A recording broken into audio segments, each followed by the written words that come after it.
y transformación. Esencialmente, para pensar la noción de vacío en la clínica ante lo que denominé la no respuesta del otro. Bueno, tiempos modernos, hipermodernos y de caos. Cuando pensamos en la clínica psicoanalítica, vemos que los tiempos actuales, en el final del primer cuarto del siglo XXI, nos enfrentan a un mundo de padecimientos impensables.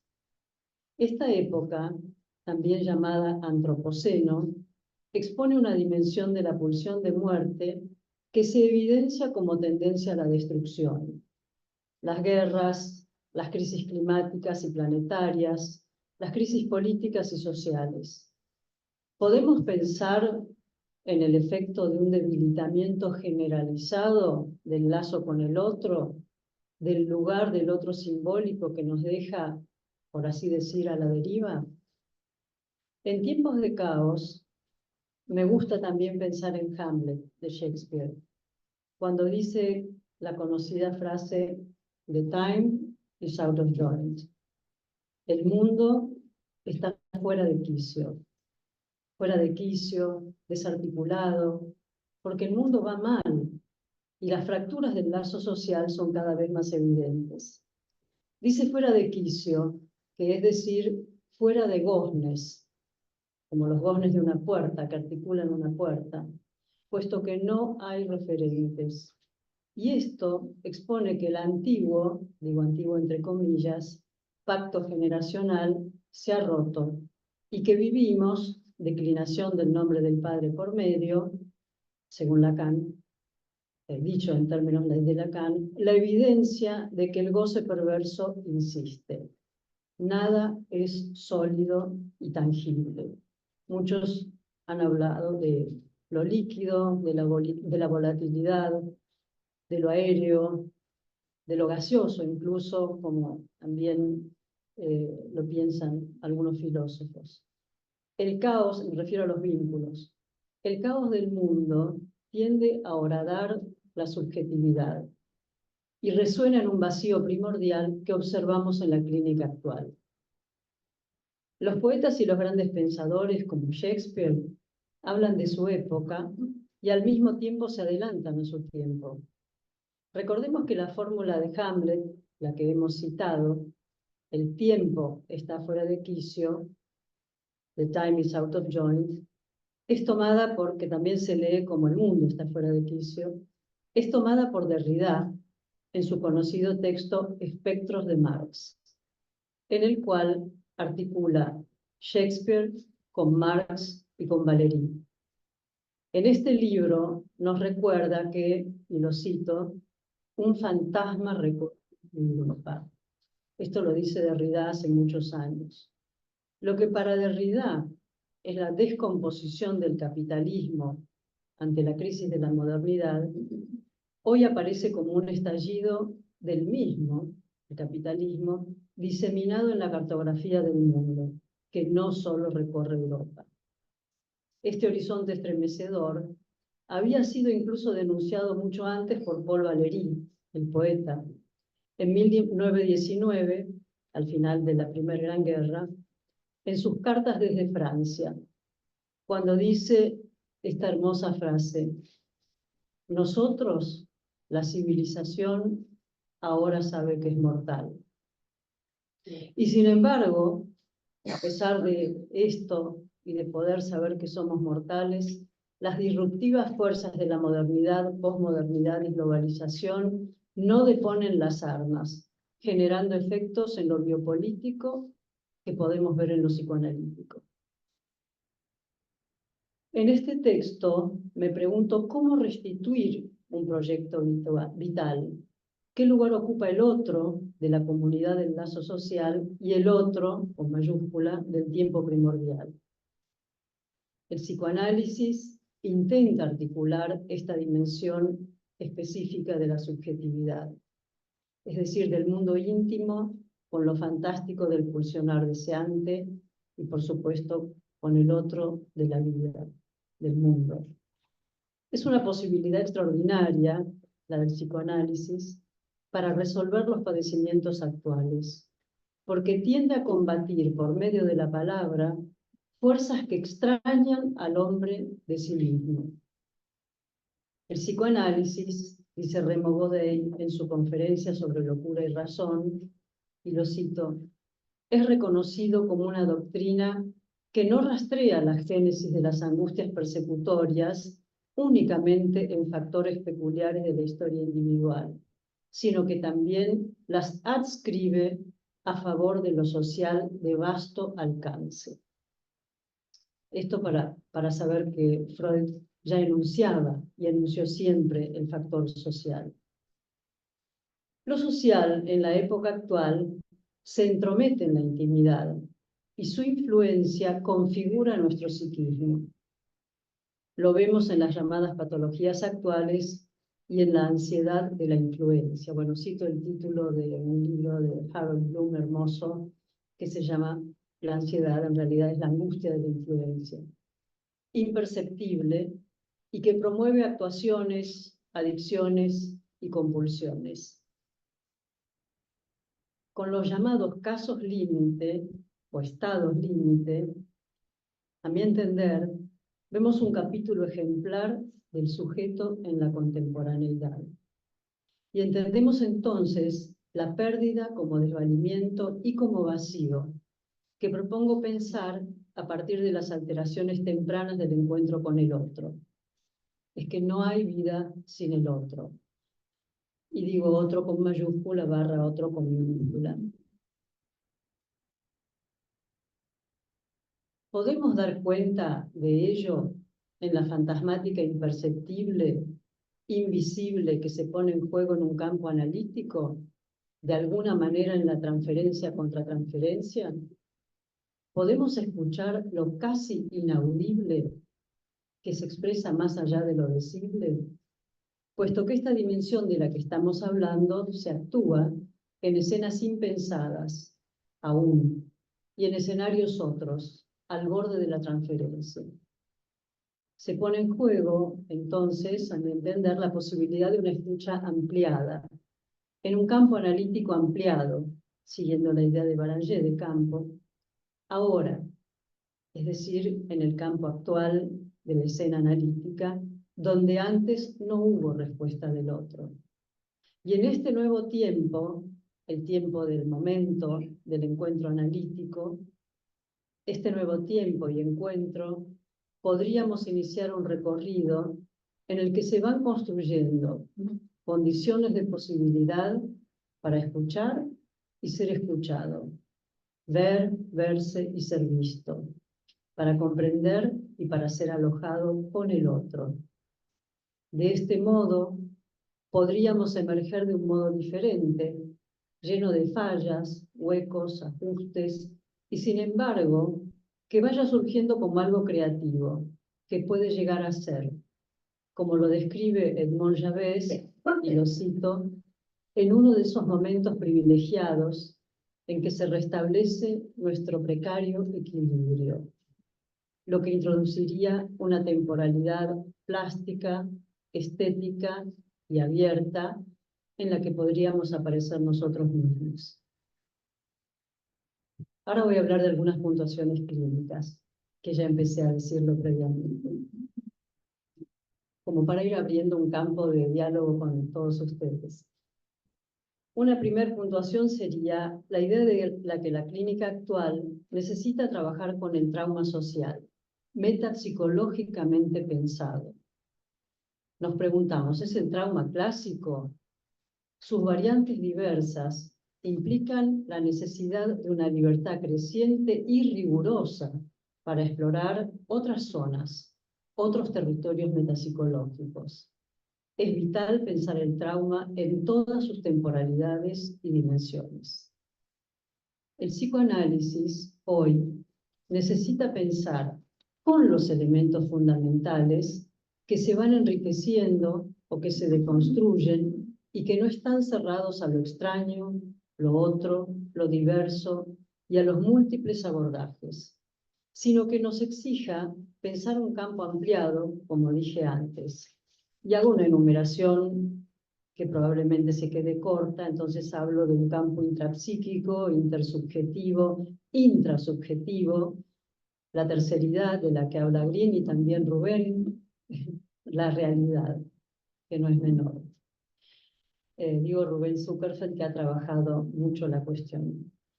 En nuestra práctica es importante darle relevancia a lo que llamo la forma abierta. Después voy a ir abriendo este tema, aunque ya hablé de los sistemas abiertos. Hay algo de la clínica que nos abre a un mundo nuevo. Tal vez algún aspecto de una metapsicología renovadora. Tenemos grandes desafíos. Para generar una transformación, es importante comprender el carácter gravitacional de estos puntos. Esto me interesa particularmente pensarlo con ustedes, porque la transformación no es una emancipación de la repetición, sino un giro particular que implica la apropiación creativa de la herencia, que implica hacer lo propio y reformularlo en lo que aparece de nuevo. Bueno, esto lo decía Freud de alguna manera citando a Goethe, ustedes lo recuerdan.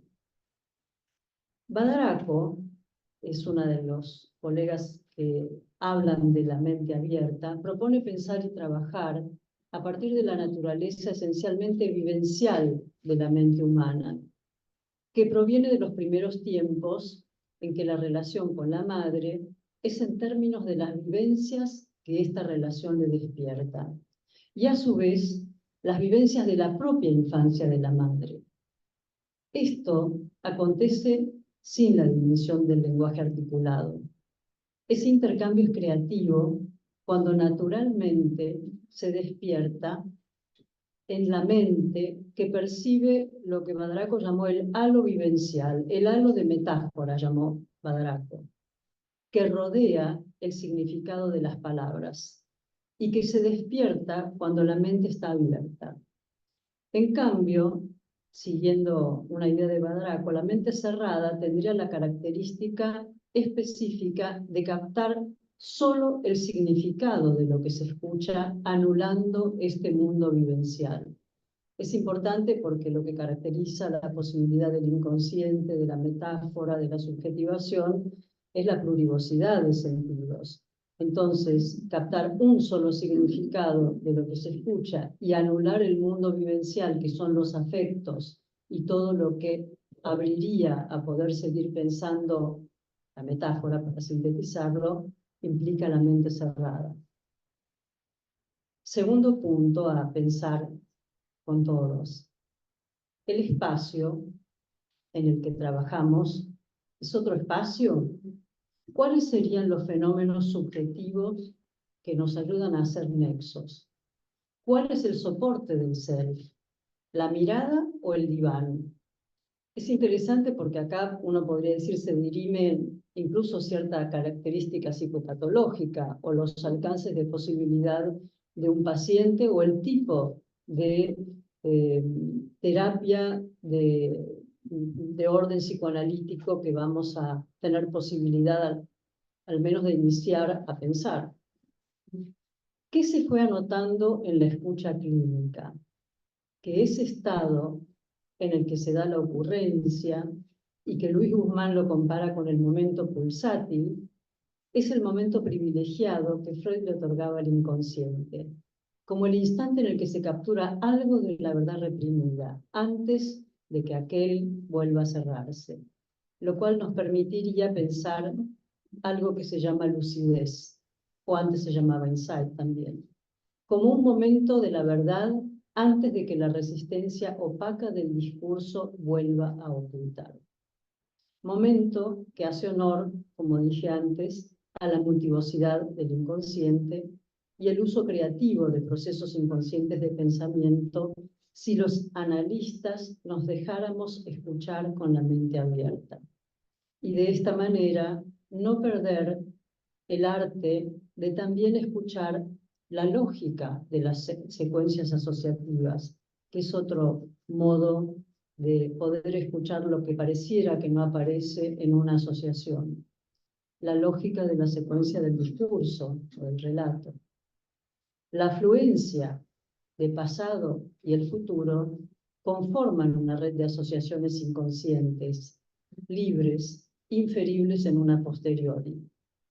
El tratamiento implica una transformación del material psíquico que parece estar ligada a su vez al trabajo psíquico del analista, que implica una reconstrucción en retrospectiva. En otras palabras, diríamos que se puede articular nexos también de una vivencia perdida de algo de lo primordial. La vivencia a la que remite da cuenta de ese punto más o menos articulado en la historia de la subjetividad de un individuo. Entonces los tejidos conectivos de las asociaciones libres residen en los enlaces inconscientes, entre contenidos manifiestos aparentemente desconectados. Para llegar a esto, nuevamente, insisto, el analista tiene que escuchar con una mente abierta y a veces no interferir demasiado pronto con sus interpretaciones para no romper la cadena de asociaciones que pareciera que no surgen, pero por ahí surgen, como dije antes en la secuencia, que impedirían el pensamiento libre del analizante. Otros aportes a la noción de mente abierta coinciden con las ideas de Christopher Bolas y García Badraco, aportan desarrollos al edificio metapsicológico freudiano en relación, como dijimos antes, a la asociación libre que es parte del método. Esto hace honor al espíritu investigativo de Freud, en el cual hay momentos de transformación y puede haber momentos de superposición y coexistencia de ideas. Hay que darle relevancia, como dije antes, a la forma abierta.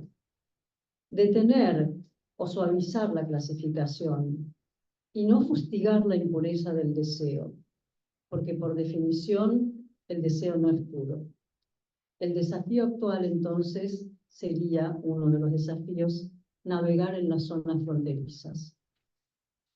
Bueno, y el tercer punto, para seguir dialogando, en la cura, hoy vemos los efectos que son resultantes de la no respuesta del otro. El otro con mayúscula, cito Freud en Prehistórico Inolvidable Freudiano, que nunca se podrá igualar. En estas condiciones, el encuentro en transferencia con el otro, minúscula y mayúscula, puede, y acá lo cito a Green, abrir una puerta al mundo de las cosas. Se abre una posibilidad potencial. Y el otro de la comunidad. ¿Dónde está?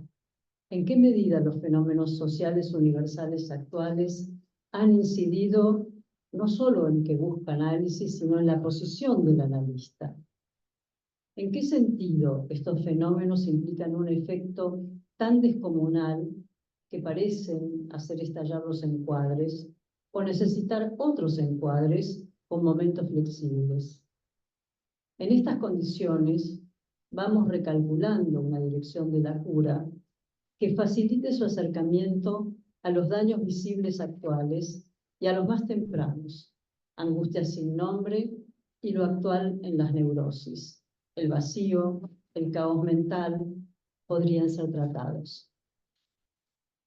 Bueno, ahora recapitulo a una instancia que me parece muy interesante en relación al otro, que lo llamo, haciéndole honor a Christopher Bolas, el momento freudiano, como lo llama Bolas. El acontecimiento, yo lo llamo el acontecimiento del inconsciente. Podemos empezar entonces, para rastrear este punto, si queremos, histórico, prehistórico del otro, podemos empezar un momento mítico en el psicoanálisis. Lo podemos anotar como el momento freudiano, al decir de Bolas. Para Bolas, podemos pensar los sueños como la pulsión que hay detrás de una necesidad filogenética de comunicarlos, escucharlos e interpretarlos. Porque en la antigüedad, la existencia de los sueños era aterradora y desbordaba la mente, por lo cual una sola mente, dice Bolas, no alcanzaba para pensar la condición humana. Podemos conjeturar que el hombre de épocas anteriores sabía que para sobrevivir a la vida mental era indispensable contar con la asistencia del otro. Me parece interesante porque habla sobre vivir a la vida mental, no solamente el auxilio ajeno del cual habla Freud, por supuesto, que es la supervivencia, pero además es sobrevivir a la vida mental. Esto fue conceptualizado por Freud de otra manera a partir del auxilio ajeno, indispensable para la supervivencia, hasta el descubrimiento del inconsciente como gran articulador en la clínica. Este descubrimiento, como dije antes, constituye el momento freudiano, dice Bolas, que cambió la humanidad para siempre. Es decir, el lugar del inconsciente como gran articulador de la subjetividad y de la clínica. Ese encuentro habilita la posibilidad de anudar los estados límites, como dije antes, con los otros y con el contexto. Entonces trabajamos para responder con el eros del deseo allí donde no lo hubo, y así habilitar el soñar, los sueños de la vida inconsciente, no alucinar, y también dar lugar a la ensoñación. Sería un nuevo encuentro con el otro, con la vida y con los afectos.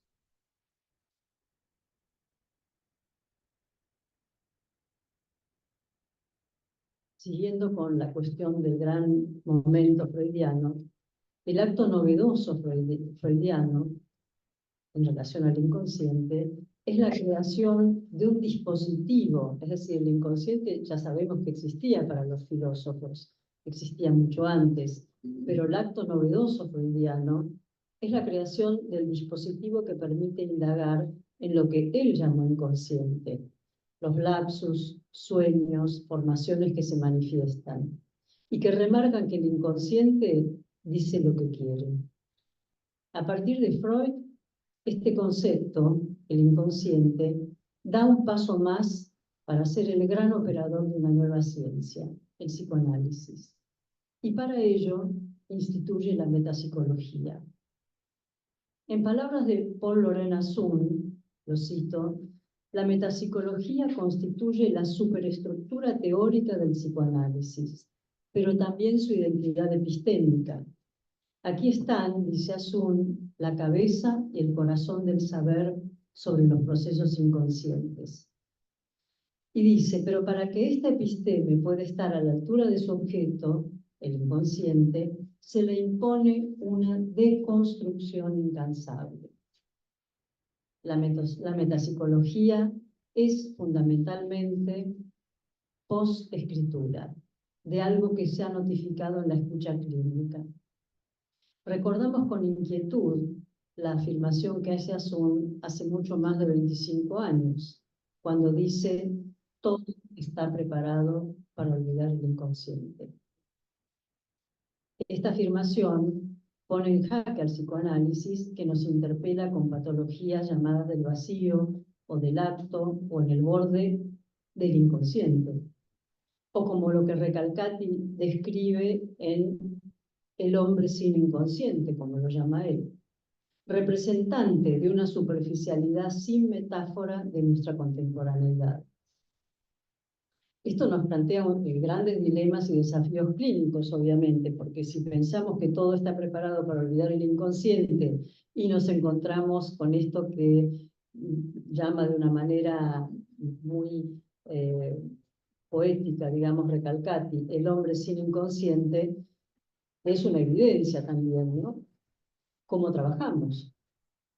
La metapsicología freudiana, nuestra piedra de toque heredada, esta, ya después de Freud y hasta la actualidad, está sujeta a desarrollos, transformaciones, ampliaciones y post-escrituras que exponen su cualidad abierta y dispuesta a desplegar su potencial ante y en la escucha de la clínica, como sueño o como el ello pulsional aún informe, como se dice en inglés, formless, sin palabra, pero con pasión, o como aquello que viene de las remotas huellas némicas ingobernables, como las llama Norberto Maruco.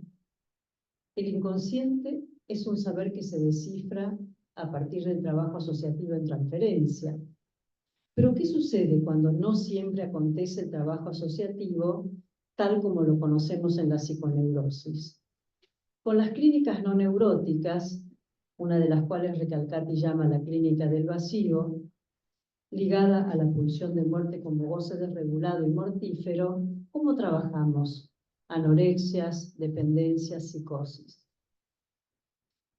Bueno, aquí es donde los invito a pensar el inconsciente y el arte. Inconsciente y arte.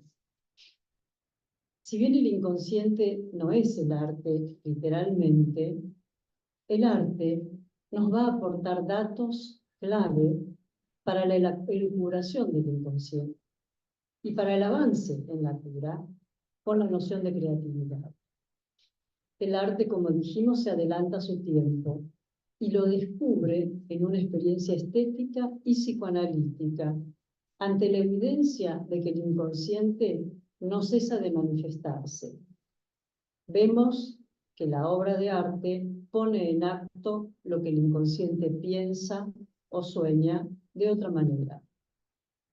Esta manifestación se ve claro, se expuso en la Bienal de Venecia 2022, pronto vamos a hacer una actividad con la Bienal 2024, que en APA los invito el próximo martes, pero ahora quiero hablar del título de esta Bienal de hace un par de años.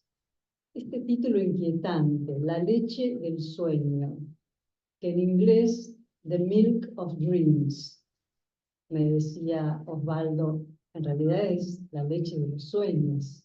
Right. ¿No? Es cierto. El arte es una forma maravillosa y extraña de manifestación pulsional, de un decir de otro orden, que implica a la sublimación como destino liminal y un más allá de la misma. Hacer otra cosa con ello.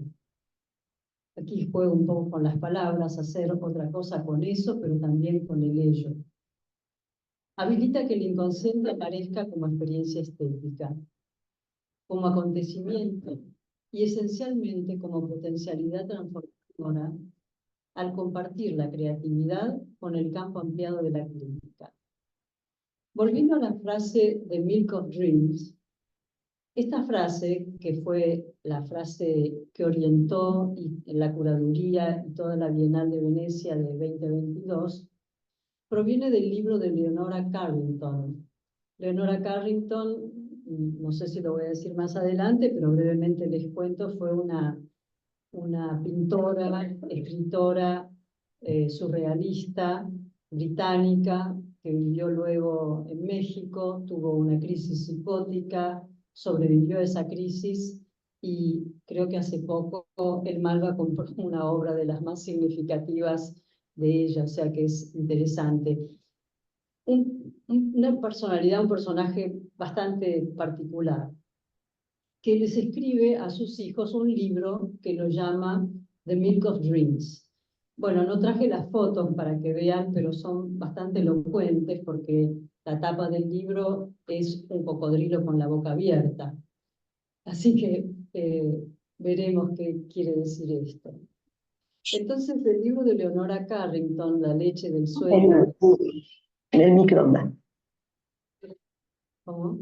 No, Entiendo este sintagma aporta ideas para nuestra investigación, no solo en relación a la patología y al arte, sino sobre un inconsciente que reconoce residuos crudos, fragmentos de algo real que flotan en el mar como restos, huellas de perceptos o sensaciones.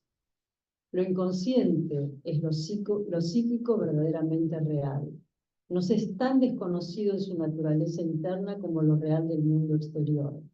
Y nos es dado, por los datos de la conciencia, de manera tan incompleta como lo es el mundo exterior por las indicaciones de nuestros órganos sensoriales. Esto que acabo de decir lo dijo Freud en 1900.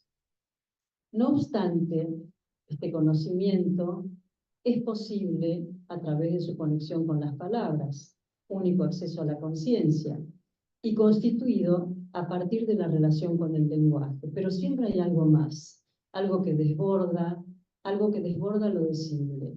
una excedencia, un plus, que es parte de una experiencia estética, como lo es en transferencia en la sesión analítica la experiencia analítica. En la cura podemos hacer algo con ello. Me refiero a todo lo que excede la palabra, como lo hace Leonora Carrington con su inconsciente casi a cielo abierto. También podemos decir que la frase "la leche del sueño" o de los sueños nos da un indicio sobre la esencia de aquello que posibilita el sueño y el soñado. La respuesta, la puesta en sentido y la presencia del otro hace que esa leche, un elemento real, sea un nutriente, como amor y placer, como respuesta significante de otro, que estuvo a tiempo para que esa leche real posibilite transfigurarse en esencia del poder soñar. Soñar y ser soñado, amacado en brazos de Morfeo. El deseo me transporta al otro. ¿Cómo podemos trabajar entonces en esos tiempos y ámbitos? Podemos trabajar con un inconsciente a cielo abierto, crear atmósferas respirables con otro, recuperar lentamente fragmentos de historia y hacerlos amables. Actualmente, por ejemplo, podemos pensar que los autismos, perversiones, persisten porque no se pudieron elaborar los duelos, cuando hubo trauma temprano o discontinuidades severas. Y este trabajo implica eso, movilizar la libido en las microausencias y religarlas, hacerlas circular con el otro. Esto implica un forzamiento a salir del nirvana, que es lo contrario del duelo, o el camino de la sublimación, que conlleva la posibilidad de la creación o la creatividad. Tenemos que estudiar estos casos, la pregunta por la investidura y por el lugar del otro. Voy a desarrollar un poco más la idea del inconsciente, la creatividad y la cura, ahora desde una dimensión, podríamos decir, un abordaje personal metapsicológico. Digo también porque la creación o la creatividad a veces es pensada como un movimiento solamente espontáneo o que implica la libertad total. Yo siempre digo, no hay creatividad sin límite. Hay cierto marco, hay algo que marca un borde. Pero veamos esto. La creación, a mi entender, implica un movimiento tópico que aparece como regresivo, pero que a la vez es progresivo. Es decir, no es solamente, a mi entender, regresivo. Se manifiesta en un ir y venir. Y ese movimiento pulsional, al decir de Ancieux, implica un imperativo urgente de elaborar en una escenificación que resuelve económicamente, absorbe tensiones, las vincula y las integra en formas e imágenes. Así, y esto lo dice de Mussan en el libro de Ancieux, las fantasías pasan de una condición pasiva a la eficacia de un acto. La repetición también se encuentra en la creación artística, a la manera del juego del Fordat, como lo enunció Freud en Más allá del principio del placer. Pero en esa precariedad del juego y del crear y del analizar, estaría contemplada la pérdida y la administración de su extraterritorialidad, que va incorporando así algo de lo inefable, de lo irrepresentable y de lo no integrado. Así vemos la paradoja del arte, que es condición de reencuentro y elaboración del trauma. Se trata de un encuentro posible con lo real, en términos de Lacan, por medio del arte, que como veladura es un encuentro que se relaciona con el objeto perdido. Se trata entonces de un encuentro posible que en otros niveles remite a la cosa, das Ding, la que Freud describe en el proyecto, y dice, es el objeto perdido como tal. Para Lacan, ese objeto, en tanto otro absoluto del sujeto, es lo que trata de volver a encontrar, pero solo lo vuelve a encontrar como añoranza, y habilita de esta manera la escritura de otros objetos, de otros, siguiendo las coordenadas del placer reencontradas en el arte, en el placer que produce el arte, y en el análisis, navegando en transferencia amorosa sublimada. Para Freud, la vida humana es estética, en la medida en que se trata de sensaciones intensamente corporales y representaciones de algo simbólico, de algo que no es independiente de la imagen y la fantasía. Podemos decir que el inconsciente, al trabajar, utiliza un tipo de lógica estética que no constituye un dominio privilegiado, sino que mantiene una clara continuidad con los procesos liminales que constituyen la vida cotidiana. Y la vida cotidiana es también extraordinariamente extraña.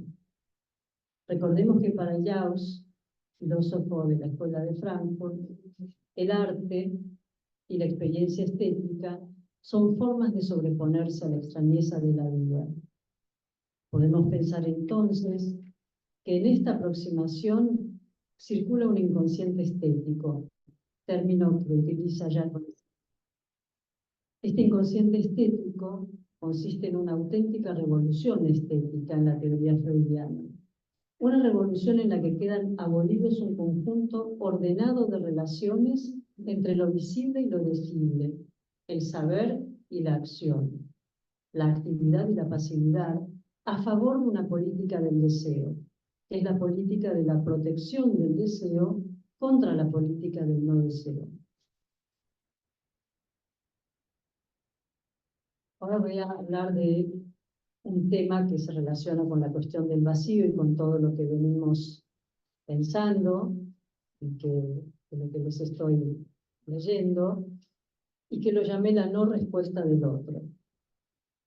Estamos indagando en la clínica actual y en el inconsciente, cuando el trauma se entiende como efecto de lo que está más allá del lenguaje articulado. Nos constituimos en el campo del otro, con los sonidos de su discurso, con trazas inaudibles transgeneracionales. El dolor social también deriva de la discontinuidad, a veces transitoria, de la reinvestidura de los sufrimientos de la vida cotidiana. Y esto se vincula con el fracaso del otro en tiempos fundantes de la cría indefensa, conceptualmente. Y esto se puede reinvestir con la confianza en el otro. Así se abre la pregunta acerca de los obstáculos para abordar dimensiones de lo psíquico diversas de lo reprimido, vivencias tempranas de la infancia para las cuales la mayoría de las veces es imposible despertar un recuerdo. ¿Cómo tejer los lazos con lo que nunca fue pensado? Esta dimensión del self es lo que Winnicott describió en Miedo al derrumbe, el término breakdown que utiliza para dar cuenta de un estado de cosas impensable, más allá de la angustia de castración. Estos fenómenos en los que expone que la palabra angustia no alcanza, por eso los denomina agonías primitivas. Y se producen cuando aún no se ha separado lo distinto de mí de lo que es parte de mí. Estos tiempos remiten a dimensiones de lo psíquico diversas de lo reprimido, como lo dije antes, y que se entraman a su vez con lo no asimilable del trauma.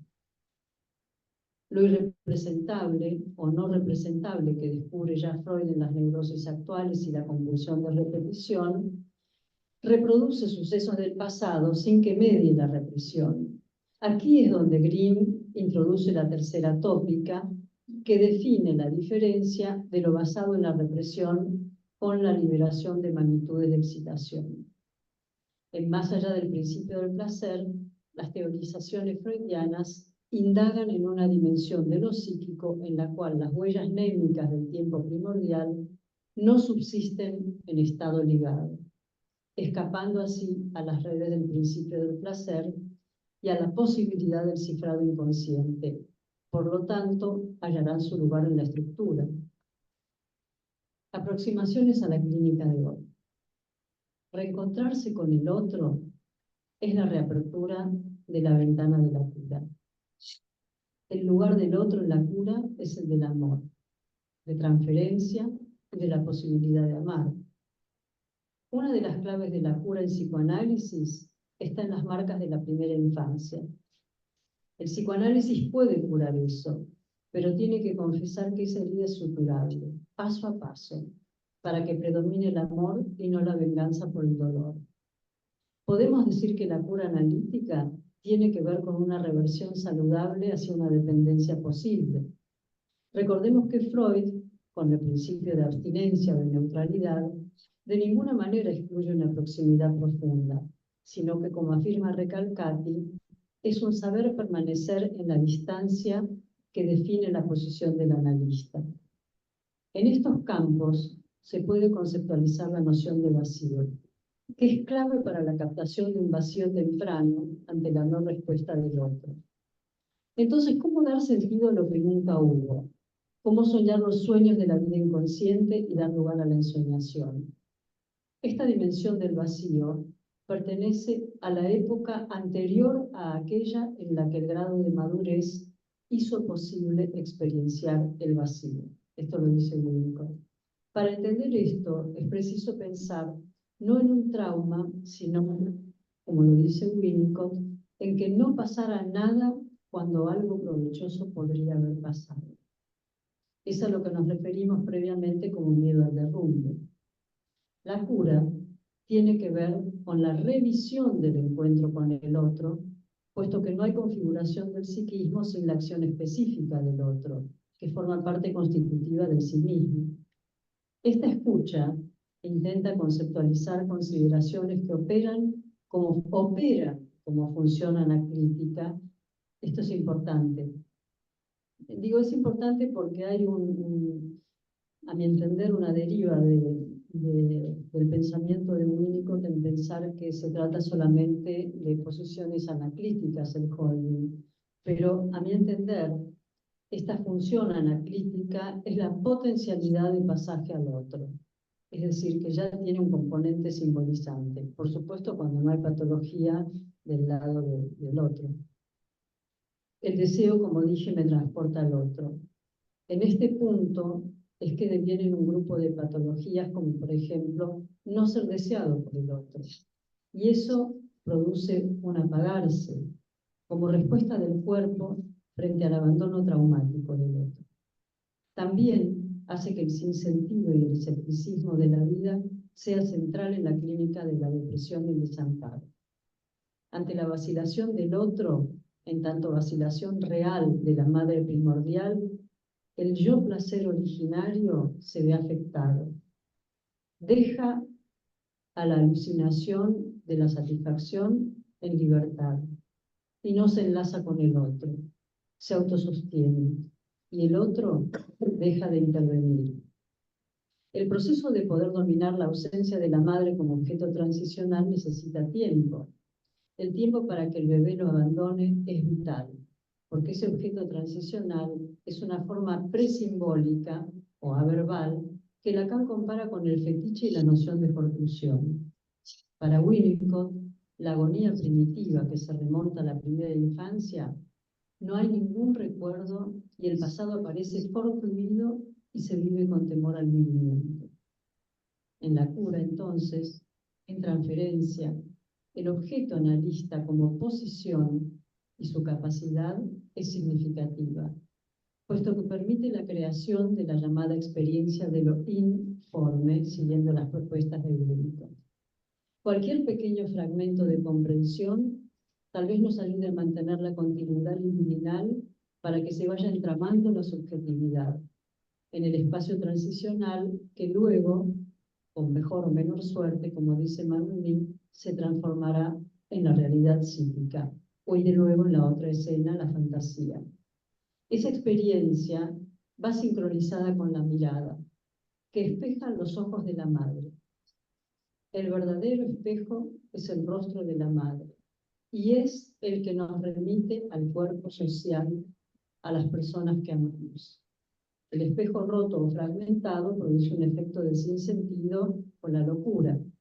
Recordemos que dice Winnicott, convengo en esto, la falta de límites es enloquecedora. La clínica del vacío o del sujeto en estado límite trata las formas de desconexión entre el sujeto y el otro. En el estado límite, como dije antes, manifestación del lazo social contemporáneo, vemos el sufrimiento colectivo en la imposibilidad de la inserción social. El psicoanálisis nunca deja indemne el alma humana, porque devela lo que el ser humano no quiere ver. Tenemos que renunciar a la ilusión de las soluciones, fáciles o definitivas.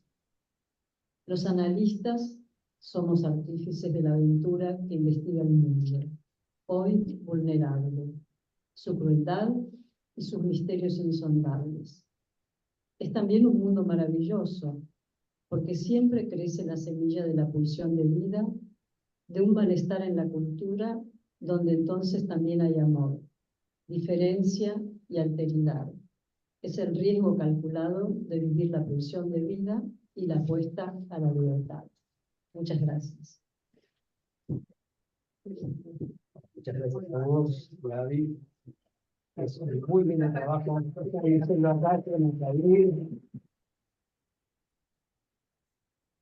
Y yo pienso que, bueno, el trabajo también es todo un desafío y una propuesta para los que estamos escuchando en relación a, primero, si tenemos buena leche para contestar y si tenemos deseos.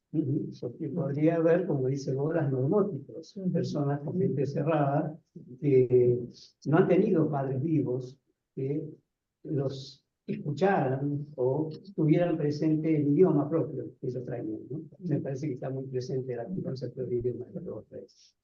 Y vos también decís que en toda transformación hay que, bueno, reconocer de dónde proviene, qué es lo que quedó, de dónde viene esa transformación. Así que yo ¿se escucha bien? Sí. Mi propuesta es tomar las palabras de la propia autora, bueno, plantear la posibilidad de escucha.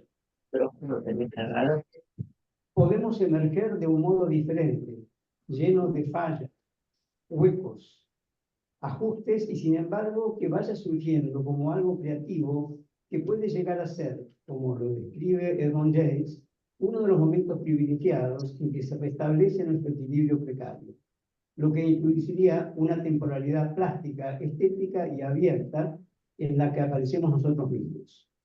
Es decir, lo que abrimos ahora es una posibilidad potencial de participación donde, bueno, la idea es que el que tenga mente cerrada o esté muteado no participe, pero los que tengan mente abierta, sí, si ahora se abre un espacio para poder participar. Así que en los presentes o en la red, bueno, les doy la palabra a quien sea el primer aventurero. Rubén como primer aventurero. Rubén Green. Adelante, Rubén.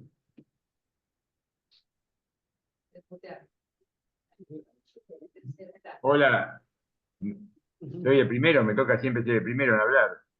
Es un riesgo, pero en principio, vaya un abrazo a Gaby, en principio, un abrazo afectuoso, y después escuchando la presentación, una magnífica presentación que incluye varios temas. Hoy en día son temas apasionantes para mí. Para no usar demasiado tiempo, voy a puntuar dos o tres cosas nada más. En principio, recordar a García Badaraco realmente me parece que es importante el concepto de mente abierta que señaló Gaby. Y ahí me acuerdo en alguna conversación justamente con García Badaraco, alguien, hace muchos años esto, alguien le preguntaba si en realidad la idea de la atención flotante en la clínica, digamos, impuesta tradicionalmente por Freud, ¿no? Un clásico. Si la atención flotante implicaba que el analista tenía una mente abierta. Y García Baraco le respondió que no era suficiente. Es un tema que me acuerdo y que, bueno, Gaby trajo el tema de la mente abierta. Y creo que ahí, claro, tal vez puedo entender que la respuesta en ese entonces no me quedó del todo claro, pero de todas maneras, el concepto de creatividad y de creación, el uso fuerte del concepto de creación, este, digamos, implica que la mente abierta puede, con un vínculo significativo particular, crear lo nuevo.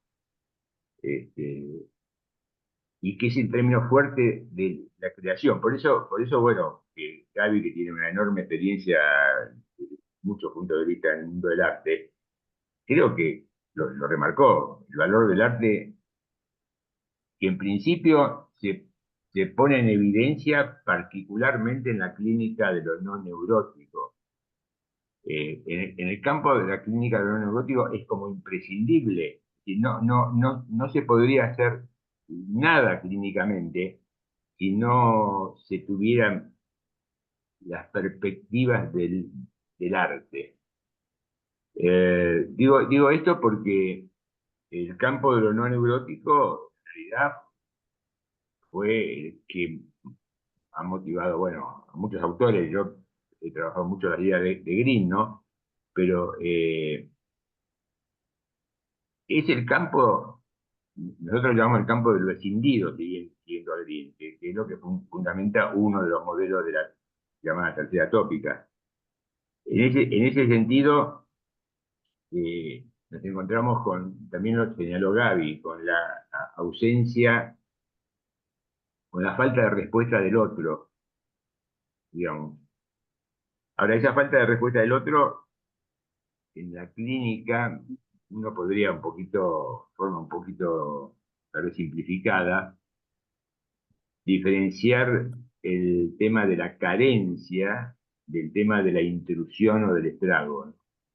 Eh, Creo que en ese punto va a implicar algunas modalidades clínicas de trabajo distinto. Y lo otro que quería comentar a partir del magnífico descripción de Gaby es que tal vez hay que volver a pensar un poquito más algunas diferencias entre el concepto de creatividad y el concepto de creación, que lo veo un concepto más fuerte. Eh, Porque yo podría decir qué enorme creatividad tenemos todos que para enmascarar un deseo sexual prohibido hacemos un síntoma histérico. Qué enorme creatividad de la mente. Y que además esa mente es tan creativa en ese sentido que enmascara ese deseo sexual prohibido, Freud clásico, pero a la vez da algunas pistas para ser develado. Hay un potencial hermenéutico ahí, hay una cosa maravillosa. ¿Cuánta creatividad tiene la mente humana que de pronto ve en un señor que está sentado detrás del diván o, bueno, cara a cara, lo está viendo al padre, a ese señor que es el padre? Es decir, digamos, en cambio, la sutileza es que en la creación se construye lo nuevo. En los ejemplos que yo acabo de señalar, es una creatividad con el concepto es combinación de elementos viejos para producir algo. En cambio, qué sé yo, el lienzo blanco donde había un blanco y de pronto aparece una figura, estoy simplificando enormemente, es un acto de creación. Quería simplemente puntuar un poquito, es un tema para trabajar bastante, ¿no? Estos matices diferenciales, pero de todas maneras, creo, y es lo último que digo, creo que el arte asociado a la noción de juego, para eso tenemos a Winnicott, eh, tiene un valor de creación importante. Si no pensemos en el garabato. En el garabato, Squiggle, está la hoja en blanco, y entre dos, en un vínculo particular, eh, construyen algo nuevo. Creo que eso es el epítome de la relación entre lo que quiero decir y el juego. Desde ya la felicito a Gaby, son muy, muy, muy interesantes muchos de los aspectos y la mención de varios autores como Bolas, etcétera, ¿no? Así que me parece una presentación de muy buena leche, muy buena leche. Bueno, gracias. ¿Alguno de los presentes quiere hacer comentarios? Yo voy a reforzar entonces como pregunta lo que está planteando Rubén, porque Bolas plantea en algún momento que habría una desmentida del inconsciente grupal, que yo creo que vos llamás ambiental, Carmen. Y él lo relaciona mucho con esto que plantea Rubén, en el sentido de que la creación tendría que ver con que de lo no existente aparece algo existente. Y tendría que ver con el origen del mundo. Digamos, hay un creador, Dios nos creó, venimos de una explosión. Él dice que esto repercute en la actualidad y que el inconsciente colectivo, digamos, o ambiental, es desmentido. Por eso vamos permanentemente como de golpe en golpe, o de guerra en guerra, como si no hubiera noción. Y él dice que sí, que en ese sentido el objetivo es algo extraño, algo misterioso, algo que realmente no conocemos, evitarlo y seguir trabajando en más profundo. Pero bueno, vos usaste, porque esto también tiene que ver con la idea del vacío primordial. ¿A qué te referís con vacío primordial? Si querés desarrollarlo más, o tenemos alguna otra inversión.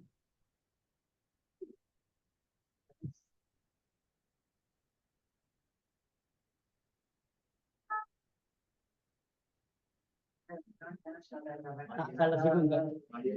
María Elena, tenés la palabra. Buenos días. Qué trabajo tan conmovedor, tan profundo, tan bonito y con tanto sentido, Gabriela. La verdad es que es difícil, es decir y escuchar palabras con sentido, ¿no? Quizás por eso duramos 50 minutos apenas en una sesión. Yo me pregunto si la no respuesta del otro no es reconocido en su esencia. Es como figurada, imaginada, fantaseada, proyectada, como una no respuesta automática. A la vez pensé que es tan bello lo bello que atrae de inmediato el cierre, la mudez, el sinsentido. Pensé en que la verdad se fuga en este mundo como eso que dices tú, sin gozne. Sería como un sin super yo sano. Cuánto mata la imagen a la curiosidad abierta, verdadera. Cuánto no queremos saber, cuando no queremos saber activamente, cómo la mente se cierra. El lienzo blanco del que habla Rubén, de la curiosidad limpia, sin el saber. Y pensaba, estamos en una sociedad donde la imagen es la que habla siempre. ¿Es la libido la que ha muerto o es el ser humano que se intoxica de imágenes, imágenes sin significado, sin palabras? Pregunto, ¿termina resultando el aislamiento de ese vacío siendo el acompañante de esta sociedad líquida, de esta sociedad del cansancio?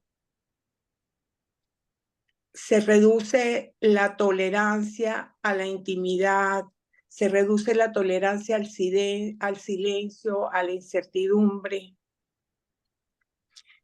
La verdad que es difícil decir palabras con sentido durante mucho tiempo y creo que Gabriela hoy ha logrado en este corto periodo de tiempo darnos demasiadas ideas que pensar. La mente se cierra al poco de nosotros comenzar a hablar. Y comenzamos a decir bobadas o a dejarnos de escuchar y escuchar al otro. Me pregunto si esto se trata o mueve nuestras idealizaciones automáticas con las que cerramos también automáticamente toda escucha. ¿Y cuánto tiene que ver esto con la idealización? ¿Y qué evitamos reducidos al vacío del no otro? Muchas gracias, Gabriela. Desde aquí, desde Venezuela, me tocaste. Me gustaría leer detenidamente tu trabajo.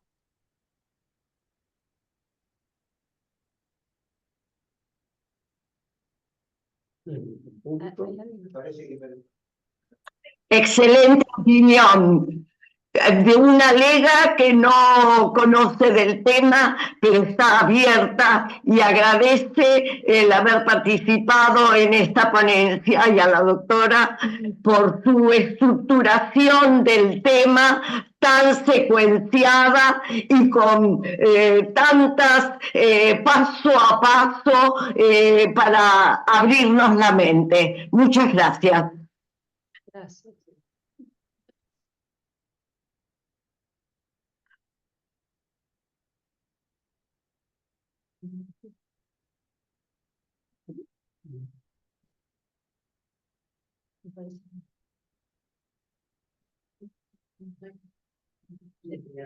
Necesitamos esperarnos de la conmoción.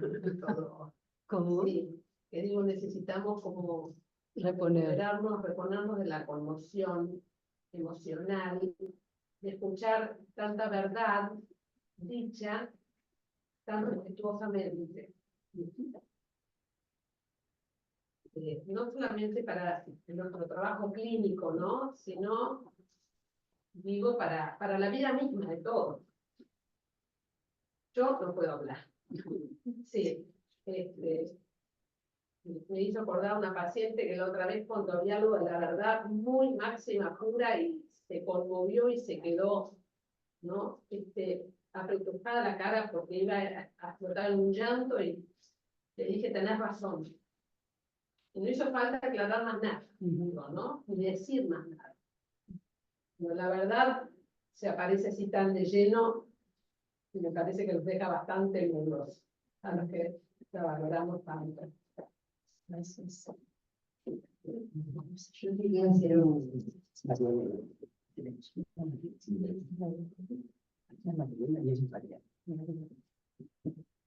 Yo quería hacer solo un comentario, anulando un poco lo que decía María, que el trabajo tiende a dejar mudo, porque son como 5 o 6 trabajos en un trabajo.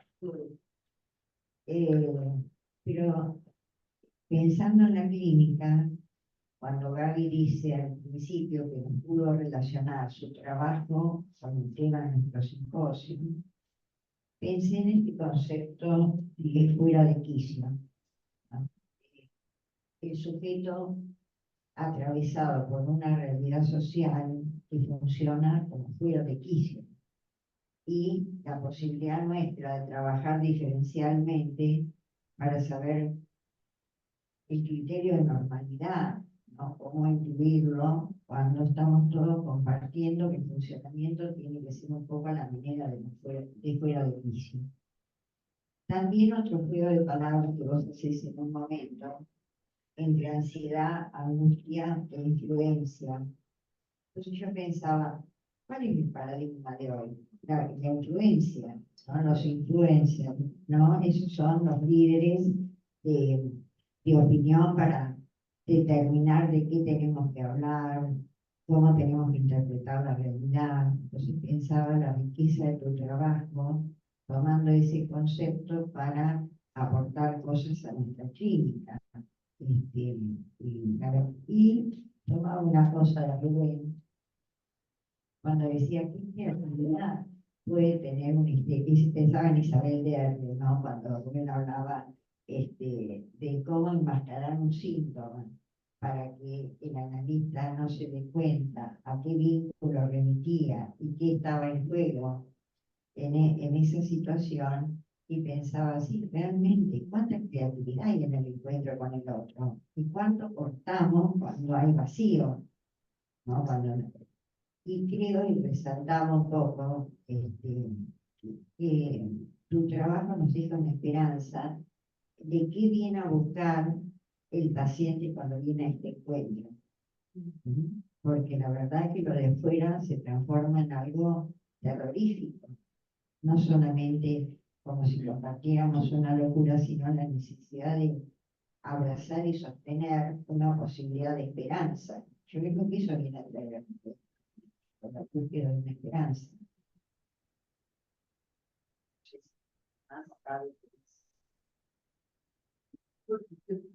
Una pregunta, me encantó el trabajo también, conmovedor. Pero quería preguntarte si pudieras sintetizar esta idea del María de la angustia de influencia. Vos nombraste un libro. Sí, ¿Pudieras sintetizarlo en eso? Gracias.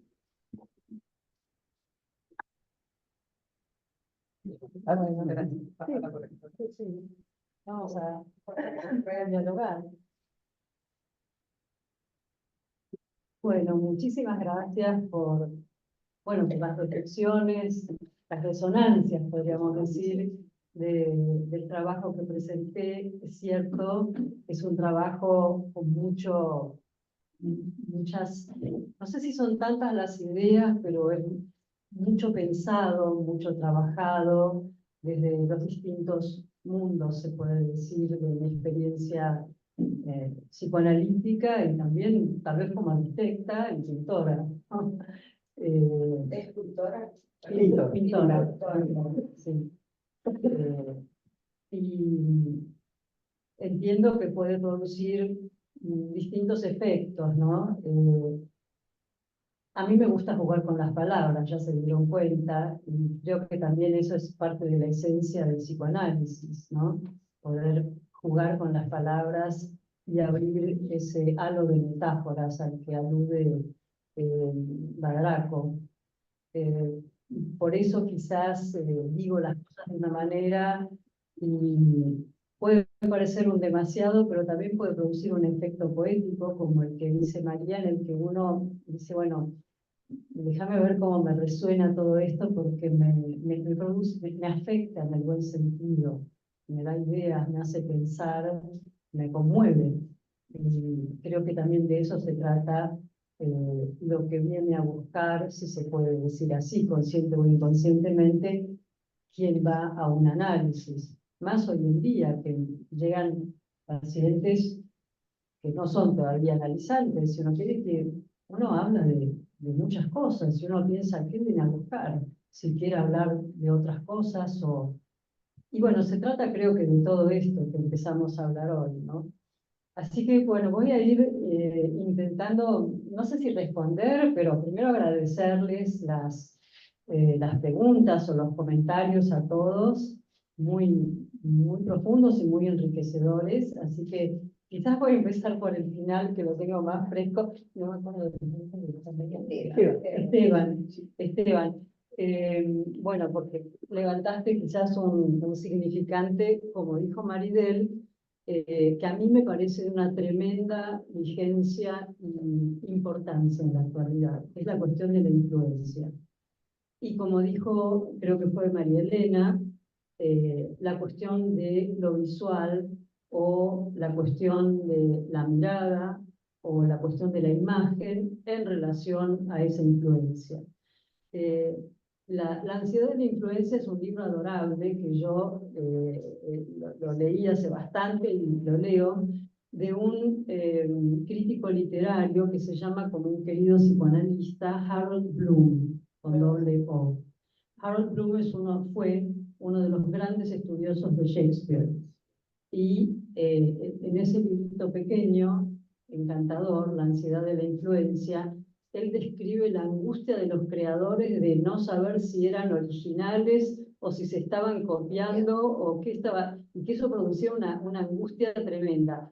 Y aclara, como muy bien decís, que el título es La ansiedad de la influencia, pero como es en inglés, sabemos que anxiety, sabemos que la ansiedad quiere decir angustia, anxiety, ¿no? Que no es ansiedad literalmente, que es angustia. y me pareció que es un tema que me gusta siempre traer, porque más allá de la angustia creadora, en el sentido de sería original o me estoy copiando, creo que la influencia hoy en día y la tensión que produce más que angustia, porque creo que la angustia sería un paso más, sería reflexionar y decir, ¿me está afectando esto que me influencia? Pero creo que ese es un punto a trabajar, porque no hay quizás registro del efecto de penetración, como dije, en la subjetividad, de la influencia de lo que está pasando en este mundo, en cierta forma, out of joint, fuera de quicio, excesivo, caótico, con un bombardeo de imágenes, podríamos decir, o de propuestas, que no sabemos bien por dónde orientarnos, cuál es la brújula, ¿no? Creo que eso es interesante. Bueno, ahí también hablé de lo que trajo Maribel sobre la influencia del fuera de quicio y el caos, que es un gran tema que, como ustedes saben, también va a ser el tema del Congreso de la IPA del año próximo, cómo sujetarnos o cómo pensar la subjetividad y el psicoanálisis en un mundo en caos, ¿no? Que refiere, creo que en ese sentido es que yo tomé, quizás se percibió como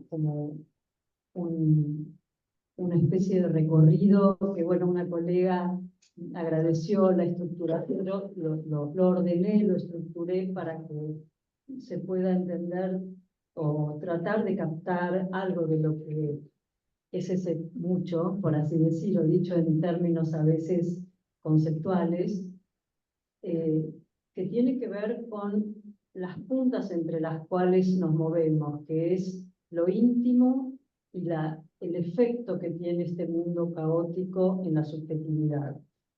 Es decir, entre el otro de la comunidad, de lo que sucede en lo social, del lazo social, y el otro de los primeros tiempos.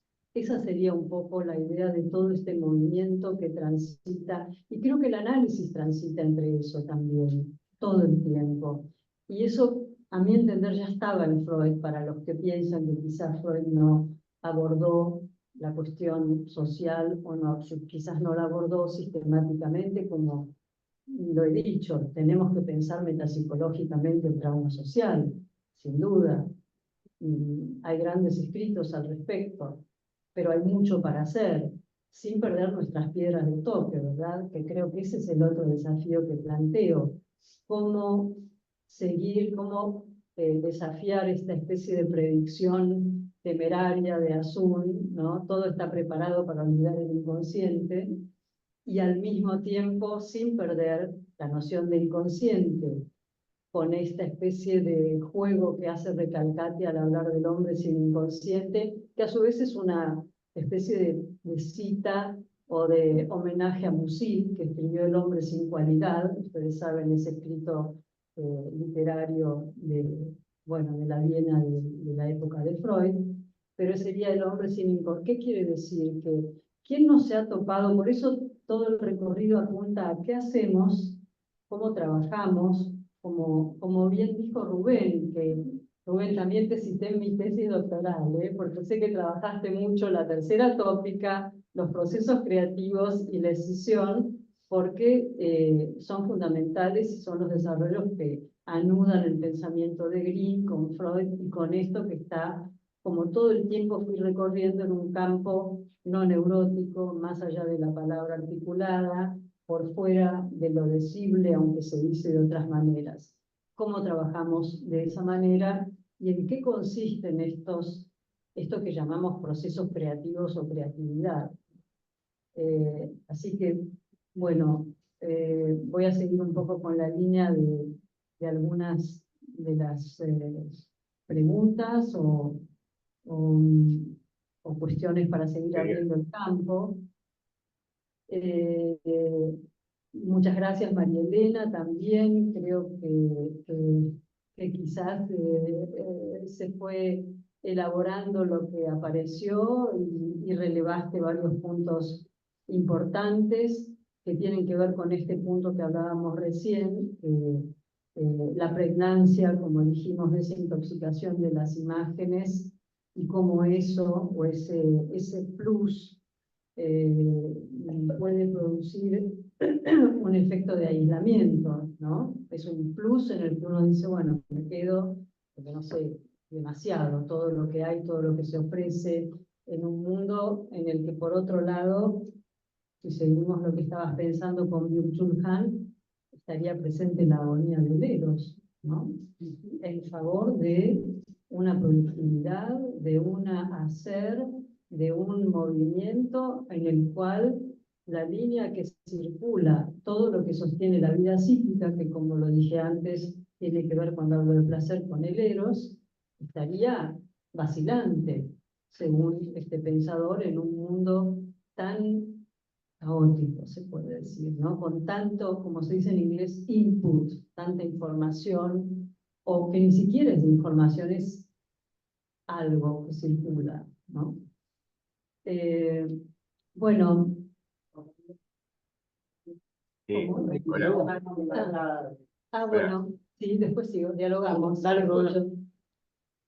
No, quería agregar, aprovechando lo que comentaste recién, Gaby, con respecto a recordar el congreso de IPA del año que viene sobre este tema.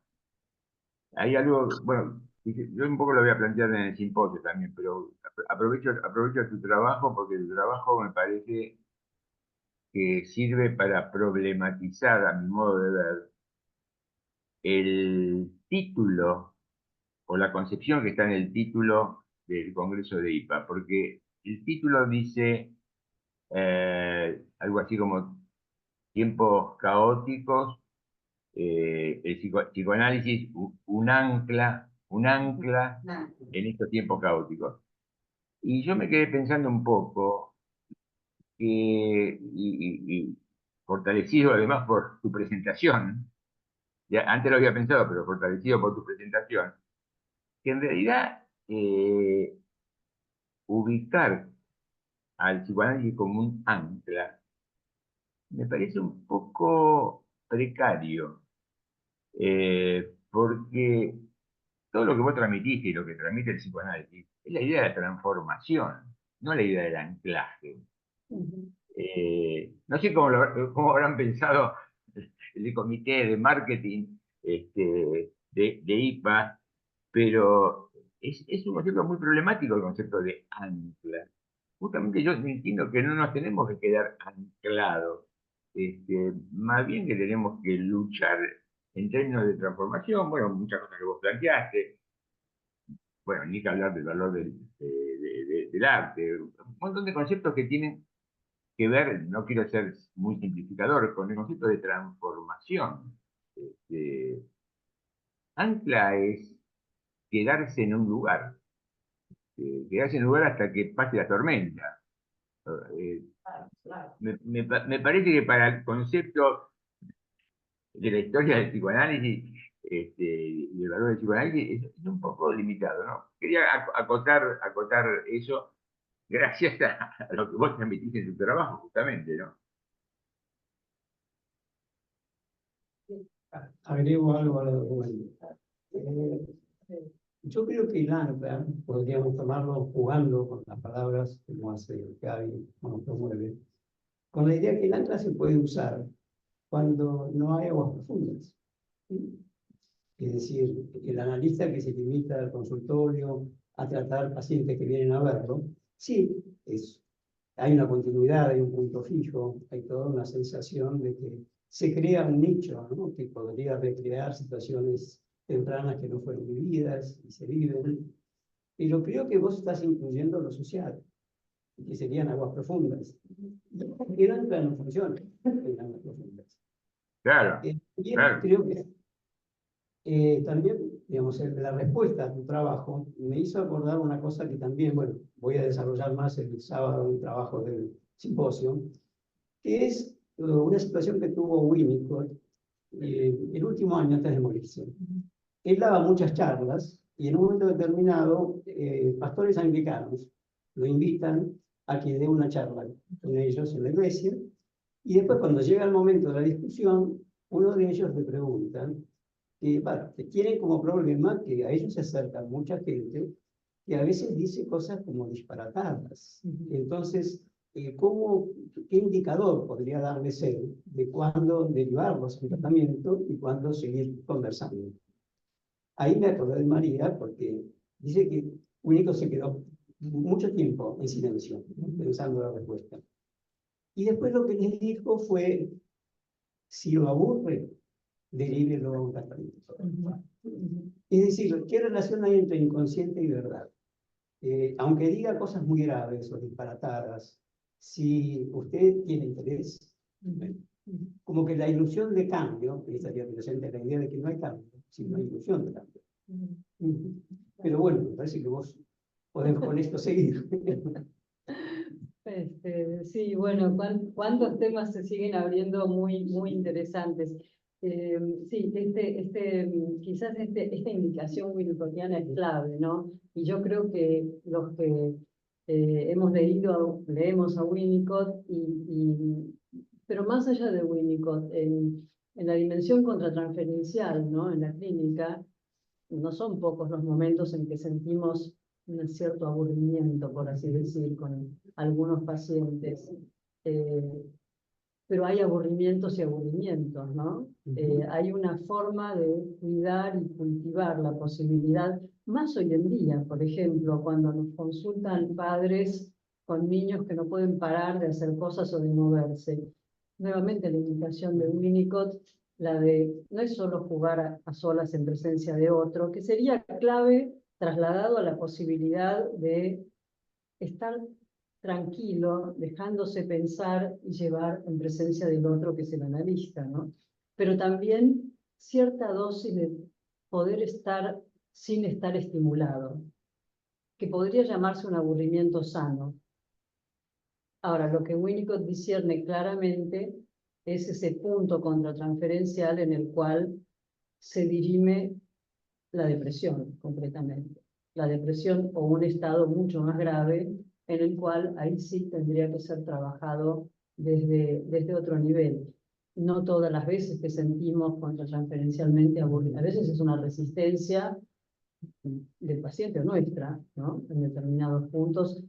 Por eso la mente abierta implica que no hay una sola respuesta, una fórmula. Creo que tenemos que resistirnos a las fórmulas. Quizás es distinto la idea de repetir una fórmula que la de saber que hay algunos elementos conceptuales en torno a los cuales nos movemos con las transformaciones, ¿no? Por ejemplo, como lo cité, el inconsciente, ¿no?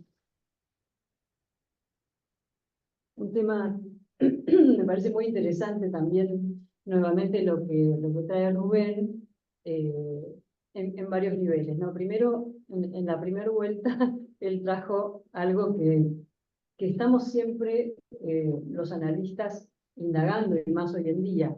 ¿Es una clínica de la carencia o del estrago? O del estrago, como lo dijo Rubén. Quiere decir, hay una falla temprana, como la estuvimos viendo, muy temprana, antes, en el tiempo preverbal, averbal, antes del lenguaje articulado, o hay un daño más del orden cercano a la neurosis, donde se puede identificar cierta dimensión de la castración. A veces me parece que podemos pensar de una manera, yo dije, a veces se superponen las capas, ¿no? A veces hay dos cosas al mismo tiempo. No es pura la dimensión problemática que se presenta en la clínica.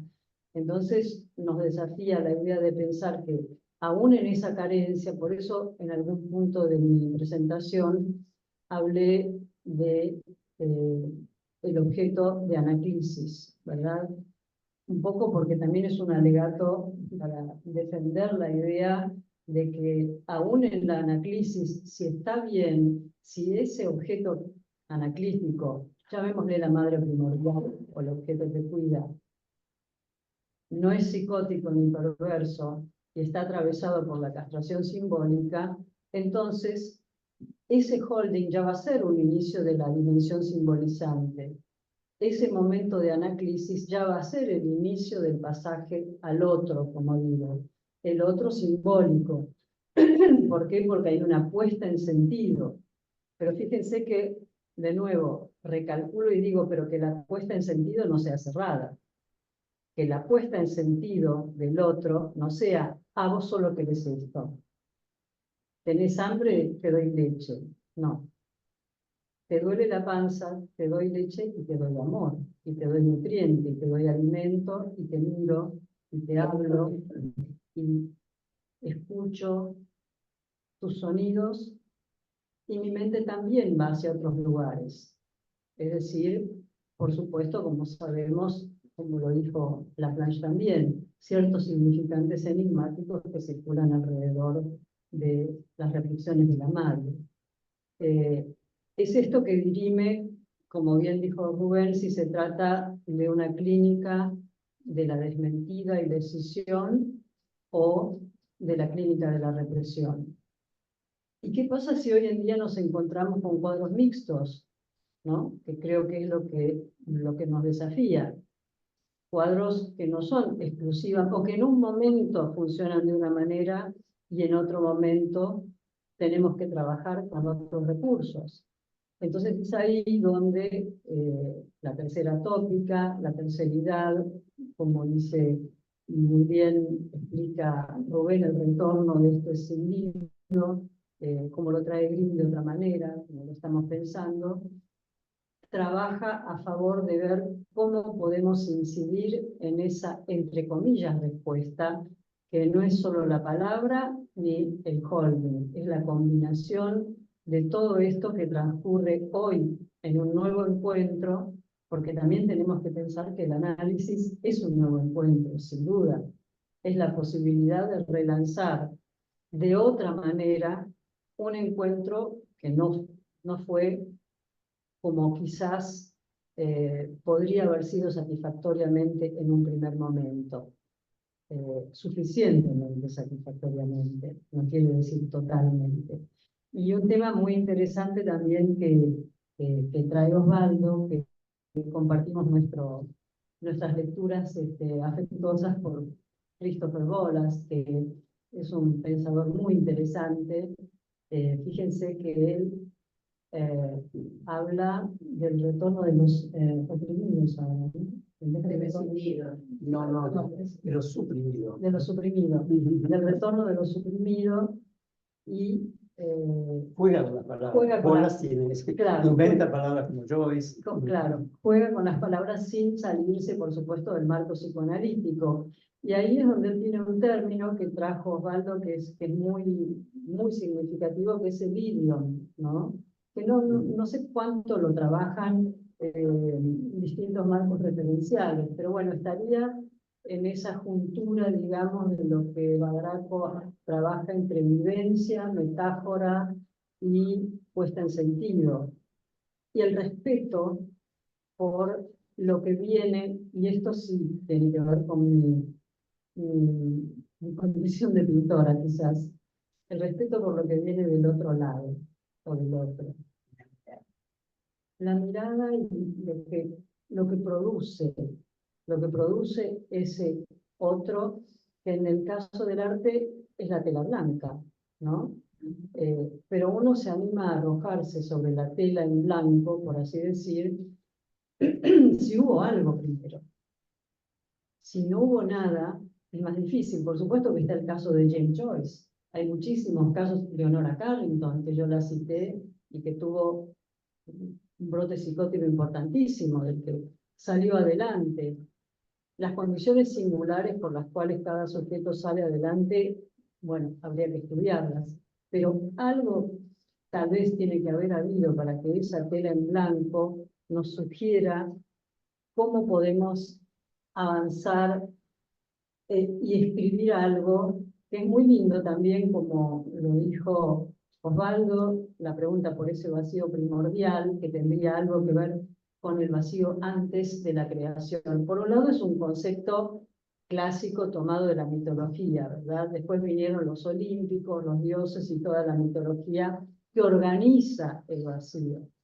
Yo no sé si si habrán pensado con el tema del ancla, esa idea de organización narrativa o simbolizante que pueda proponer el psicoanálisis en los tiempos de caos. Pero coincido que siempre el tema del anclaje o el ancla me pareció como una metáfora difícil para homologar al psicoanálisis o al punto de amarre simbólico, porque quizás tiene más que ver con estos puntos en los que el capitón se desamarra, ¿no?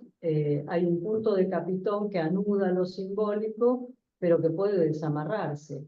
Y ahí estaría la posibilidad de un nuevo amarre distinto a la manera de la creatividad, o de que se suelte todo y sea un caos o la locura o la psicosis, ¿no? Por eso trataba de pensar yo también, Rubén, de dónde vendría la palabra, ¿no? El término anclaje, que suena un poco pesado. Acá conversábamos que sí, pero que un barco sin ancla sería un problema también, sería la deriva pura, ¿no? Claro. Y entonces vos decías algo importantísimo, que era esto de la necesidad también de los límites, ¿no? Como algo que verdaderamente marca, digamos, también, digamos, como indispensable para la creatividad y para lo nuevo, ¿no? Exacto. Si no es perderse. No, totalmente, es así. No límite, locura. Límites. Si no es límite, es la locura. Es decir, eso es muy lindo, como lo dice Winnicott, ¿no? Es muy lindo esconderse, pero que lo encuentren a uno. Y es muy lindo jugar, pero cuando algo está fuera de los límites, empieza a haber una sensación de algo caótico. Entonces, ¿en qué punto? Por eso yo pienso que no hay creatividad sin límite. Porque una cosa es, por ejemplo, ya que ustedes usaron la imagen de Noé, a quien aprecio particularmente, el pintor Luis Felipe Noé, él Que se analizó con habilidad. que Noé se analizó con Gilberto Simoes y pasó largos periodos de su análisis sin hablar y dibujando. Pero no podía pintar. Decía que no podía pintar, ¿no? Hay un libro muy famoso, no sé si no es Anna Segal, es On Not Being Able to Paint, ¿no?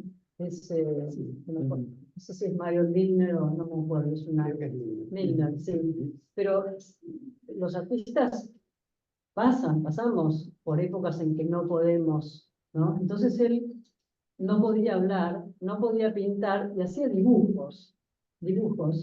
Y Simoes no le decía mucho, no le interpretaba, lo cual me pareció maravilloso. Porque, claro, los que atravesamos un análisis creiniano cuando éramos niños, sabemos que todos los dibujos eran muy interpretados. Por eso también me interesa en Winnicott y no, como dije, no apurar la interpretación, ¿no? Creo que eso a esta altura lo sabemos todos, ¿no? Sí, lo delegación. Quiero mencionar algo que tiene que ver con la dinámica de esta reunión, que a mí nunca me pasó. En general, como coordinador, el expositor se conecta mucho con el trabajo, con el tema, por ahí con la pantalla, pero la postura es esta, en general. Vos me estás mirando todo el tiempo, a mí y a los que hablamos, y eso me hace acordar mucho, precisamente cuando Bolas plantea el tema del idioma. Él dice que el paciente normótico no tuvo la suerte de tener padres que les interesara el idioma de ellos. Y que evidentemente todo el tema de la creatividad está muy ligado con el estímulo, digamos. Y en lo tuyo, evidentemente, es no verbal. Vos estás mirándome o mirando a cada persona o preguntándome cómo se llama, la que intervino. Es decir, acá aparece lo de Winnicott, también lo de tener interés verdadero. Y también la otra cosa que me hiciste acordar de Bolas es que Bolas está preocupado por el fin del mundo.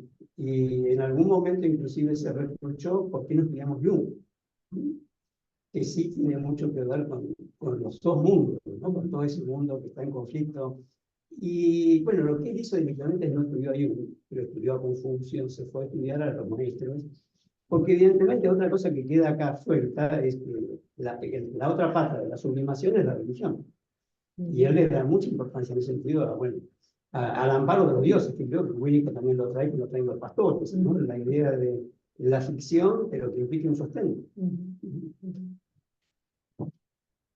Sí, es cierto, es así. Y bueno, en relación a esta cuestión de, seguimos con la cuestión de cómo funciona ese más allá de la asociación de la atención flotante, como dijo Rubén, que sería cercano a la idea de mente abierta, que curiosamente la trae Bolas, que no tuvo ningún contacto con Madrazo, ¿no? Pero son las cosas que suceden En simultáneo. en simultáneo en distintos ámbitos, ¿no? Uno lo puede tomar también como dicen coloquialmente, ¿no? En inglés se dice, well, you have to be open-minded, ¿no? Tenés que ser, es coloquial también. Lo cual es interesante, que un concepto coloquial se vuelva psicoanalítico, pero también utilizar a Freud en la psicopatología de la vida cotidiana y siempre, ¿no? Lieberman con diálogo analítico. Claro. Hablar de diálogo analítico implica toda una postura. Exacto. Entonces, esta apertura es escuchar el idioma del otro, ¿no? Y lo que viene del otro, y claro, algo tiene que haber habido de algún lado para que uno pueda sostenerse, y si no, tal vez buscar esa, llamémosle, nueva construcción, neoconstrucción, recorriendo los bordes, porque creo que trabajamos, por eso dije navegar los bordes. Yo no sé si con un ancla, pero creo que el recurso simbólico y narrativo que per se porta la posición del analista es suficiente amarre para ir produciendo efectos de simbolización de un tercero, presente siempre, aún en la sesión analítica de A2, y de un efecto de terceridad como lo traje también en el sentido de la comunidad, ¿no? Del lazo con el otro que está más allá de la sesión analítica. Por eso dije, el amor a la madre es el amor al otro y es el amor al cuerpo social. Es condensado quizás la idea, pero tiene que ver con la preocupación de cómo nos vamos a vincular también en otro sentido.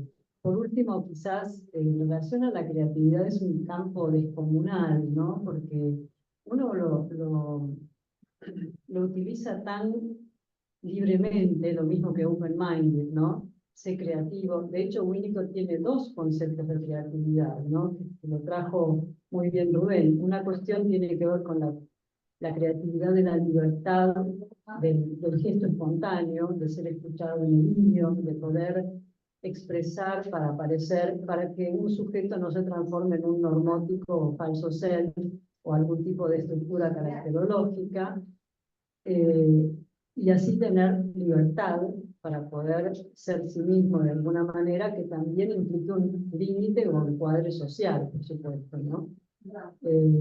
Pero la creación, hay un punto en el que Winnicott también define el Picasso es otra cosa. El trabajo que hace un creador o un artista no es el mismo que el del que hablamos en relación al juego y a la posibilidad de la creatividad como fundamento esencial de la constitución de la subjetividad, la creatividad del juego. Ese acto de creación en el cual hay cierta dimensión, como dijo Rubén, de invención, de algo nuevo. Es cierto que el encuentro analítico también produce algo nuevo. Hay algo que no estuvo nunca. Es un encuentro inédito y tiene un valor descomunal ese encuentro inédito. Es la gran potencia que tiene el psicoanálisis, ¿no? Y en el arte también se manifiesta la producción de algo que no estaba. Para muchos la página en blanco o el cuadro en blanco es una angustia, una especie de tensión, pero ahora no traje el escrito. Yo me gusta mucho citar un fragmento de un cuento de Balzac que se llama La obra maestra desconocida, donde él relata una escena descomunal, ¿no? En el encuentro de... Es un relato imaginario, pero que tiene dos personajes de la vida real. Uno es el pintor Fraunhofer, que es el pintor inventado, el personaje inventado, y después están Poussin y Paul Brousse. Poussin existió, de hecho, es un pintor que me apasiona, de 1700, pero él describe un encuentro entre esos tres, y parece un encuentro analítico, donde llega Poussin muy joven y quería saber los secretos de cómo dar vida a la obra. Y el maestro Frauenhofer no se los quería enseñar, no quería ceder, y de pronto, en un momento creativo, él describe cómo empieza a ver que se transforma ese pintor como en una especie de genio ultrasensible y casi demoníaco. Me pareció muy interesante porque uno llega a los demonios de la Verne, como dice Freud en la dimensión de la creatividad. Por eso yo hablo también de rosado real o luminoso, cuando hablo de la creación en el sentido del arte, ¿no? Y también en psicoanálisis también. Entonces, claro, él dice, 1000 ideas cruzaban por su cabeza, pasaban muchas cosas, y de pronto ese genio creador se transformó en la obra. Es interesante esa idea, ¿no? Bueno, para seguir pensando muchas cosas juntos, y no anclamos en algo, pero sí producir una ligadura que nos una en un amarre suficientemente simbólico y sólido, pero a la vez flexible, como dije. Y cuando lo cité a la vez y hablé de esos momentos de flexibilidad, hablé también, como creo que lo dijo María Elena, de corrernos de los ideales, ¿no? Una parte, por supuesto, es el ideal saludable, de decir, bueno, tiene que tener alguna mirada en algo, y otra cosa es decir, somos imperfectos, tenemos momentos inestables, momentos en los que tenemos alguna veta que duele, alguna lastimadura, alguna cuestión que requiere cierta flexibilidad y un vínculo. Cuando hablo de estético, no hablo solo de lo bello, hablo de lo sensible y simbólico al mismo tiempo, que es la experiencia estética. Sí, un solo comentario, Gaby. Yo no sé si recordás cuando Felipe Para que Noé, quede grabado, ¿por qué no? cuando Noé fue a APA a llevar sus... no, que hubo una invitación de APA para inaugurar un simposio en que Felipe Noé llevó justamente lo que estaban mencionando recién. No, su garabato llamado, inclusive le puso un nombre. Y cuando recién contabas dónde estaba escrito esa etapa de él, de su análisis, él estaba muy conmocionado de estar en APA y estar rodeado de psicoanalistas, y dijo algo de un momento de incapacidad de transmitir sus ideas y que solo le sirvió el dibujo para poder manifestarse, ¿no? Recién cuando vos decías de ese momento del análisis, me hizo acordar a un momento tan conmovedor que dijo, era como un silencio en el que yo no podía pintar. Entonces solo podía hacer trazos, ni siquiera los llamaba dibujos, hacer solo algunos trazos. Y la otra cosa que mencionaste, que lo también, que lo mencionó conmovida una paciente, de que ahora está expuesto en el Malva, el cuadro de Carrington, ella decía, esta mujer le tiene que haber pasado, mi paciente decía, a esta mujer le tiene que haber pasado algo, porque el cuadro te transmite dolor. Y cuando recién estaban diciendo que tuvo un brote, no digo, ¿de cuál etapa será ese cuadro? Desconozco, pero me motivo a que podamos averiguar. Bueno. Sí. Seguramente creo que es porque ella lo pintó en México, me parece, Sí, y ahí sí, ya había salido de la internación, creo. Simplemente un comentario. Bueno, en principio agradecerte el trabajo para irlo digiriendo de a poco. Pero nosotros elegimos el cuadro de Noé, optimista escéptico, y sin embargo creo, vos estarás más autorizada para saberlo, yo lo desconozco, que para Noé el caos es creatividad. Por supuesto. Tiene una potencia, Por incluso supuesto. la teoría del caos no es el desorden, es lo impredecible, ¿no? Me parece que la connotación de caos como negatividad es quitarle la potencia, me parece, al concepto, ¿no? Y si vos tenés la posibilidad de comentar, digamos, cuál es esa teoría de Noé, que a lo mejor la conocés más, con respecto al caos como creatividad. Sí, no sé cuánto tiempo tenemos, pero ustedes se acuerdan que en el principio, muy al principio de mi presentación, dejé en claro que No, bueno, al principio, tenés 5 minutos. bueno, en el primer párrafo dejé en claro que el arte y la creatividad como claves en la clínica analítica potencialmente pueden hacer del caos obra y transformación, ¿no? Es decir, que en un primer momento desde ya me centré en el mundo en el que vivimos, que creo que es el compromiso de pensar, pero no sé si hay otro autor, seguramente hay muchos que han estudiado esto, pero es Bolas quien habla del estado fecundo del caos de la mente para lograr estados estéticos y poder producir el sí mismo, lo propio.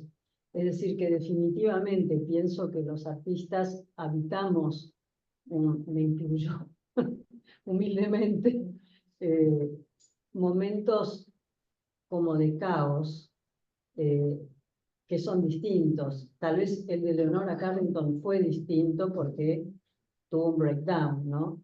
El caos del mundo es complejo, lo podemos escribir, lo podemos pintar, podemos hacer lo que dijo denunciar, como dijeron Hamlet, Derrida y Valéry, y muchos más. Pero sí hay una dimensión analítica en la que ese caos que rodea un vacío se transforma en creador.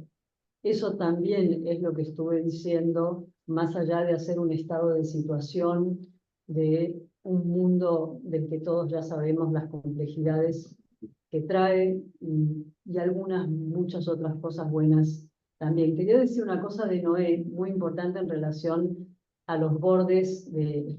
Voy a traer dos anécdotas de pintores, ya que estamos. Una es la de Clorindo Testa, que fue un arquitecto y pintor muy conocido y querido, y le preguntaron una vez, ¿cómo sabe cuándo termina un cuadro? Y él dice, cuando llego al borde. Obviamente, Testa era una persona muy graciosa, ironizaba con preguntas que no tienen respuesta, ¿no? Como dice, es muy difícil saber cuándo termina un cuadro. O como cuando Borges decía, cuando el editor me dice que tengo que... Ahora, lo que hace Noé es muy interesante porque tiene que ver con lo que dice Winnicott. Los límites del bastidor están, pero él los subvierte, los transgrede, los rompe, los da vuelta, pinta del otro lado. ¿Qué es lo que dice Winnicott también? Pueden estar y pueden ser transgredidos, pero tienen que estar para poder ser transgredidos, ¿no? Si no, es lo informe total, ¿no? Entonces, es muy interesante esto que hace Noé de...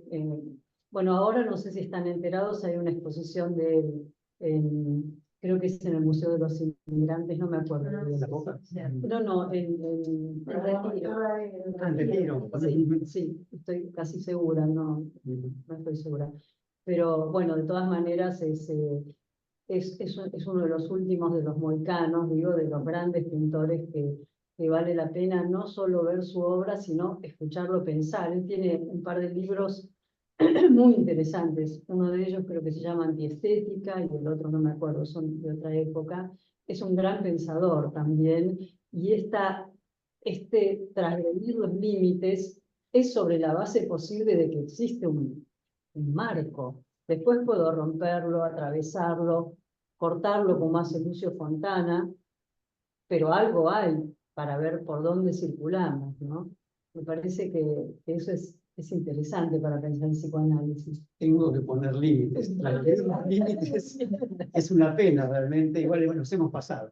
Pero ha sido un gusto realmente, te agradecemos mucho por haber visitado. Y te invitamos y los invitamos a todos. Sí. El viernes y el sábado próximo tenemos un simposio donde vamos a seguir hablando precisamente de el caos o de los tiempos caóticos que vivimos y cómo nos ubicamos en la situación analítica. Perfecto. Bueno, muchas gracias.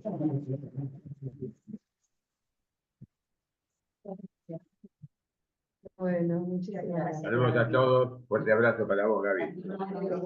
Chao a todos. Chao, gracias. Muchas gracias. Bueno, Preciosa. bueno. Felicitaciones, gracias. Sí, la verdad que estuvo presente todo el Felicitaciones. tiempo.